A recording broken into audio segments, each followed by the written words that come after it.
Okay, everybody, here we are in a, this is what happens at the forest fires.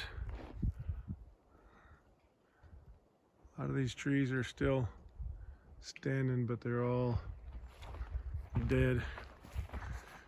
This is day 162 of the adventure and day 110 on trail. And Tuesday the 13th of September, Vintage is rubbing her forehead. I don't know what that's all about, but here's a tree that's burned up at the root, but the tree itself is still standing. I'll come back and point at that tree in just a minute so you can see what that looks like. That tree is still at least 30 foot tall. That's the tree, and look at there. Yeah, that's not long for standing there.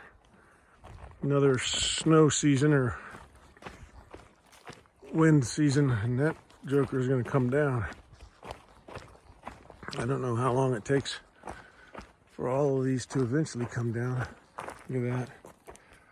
Burn out at the root, at the base. It's crazy. Two big old trees there. Burn up. They still maintain their integrity, but they're all burned out. And they're all the way up to the top, they're just all brown and dead. You can see some of them at this level. Trying to crane the camera up makes it a little bit tougher. This is really the first burn area in Northern California that we've hiked through. There's supposed to be well, there are the Dixie Fire and another big fire from a couple of years ago. Just really devastated a lot of this area. So for the next 100 miles, there's a lot of burnout area, a lot of burnout trees. So we'll see. Karen's got herself Vintage has got herself a sugar pine. Hey, you, sugar. Holding on to a sugar pine cone. Look at that. A lot of them. A lot of them. All right. Yeah, all of them down here along the road. They're missiles trying to get you as you walk down the trail. There, you hear her conspiracy theory? Her conspiracy theory is those are missiles. Ooh, ooh, man. Sorry about that. I just about fell down. Those are missiles trying to get you as you're hiking down the trail. It is interesting out here in this piece of the woods that we've been in the last 2 days, 3 days, whatever. There's very few hikers anymore.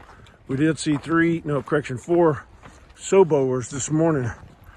And we were debating whether we'd see any because yesterday we only saw 1. Today we saw 4 sowboers. But boy, throughout the night there's just creaking and cracking and popping, and the forest is alive for sure. So it's kind of eerie. We've been used to over 2,000 miles of being on trail with, you know, a goodly number of people around, and only on a rare occasion did we find that there were just only a few people. But these last few days have been really, really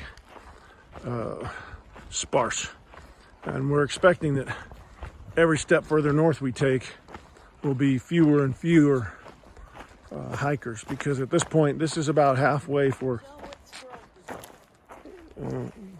I got direction to show you what the squirrels do. See, that was a pine cone that the squirrels tear up and get to the pine nuts in the middle of the pine cone.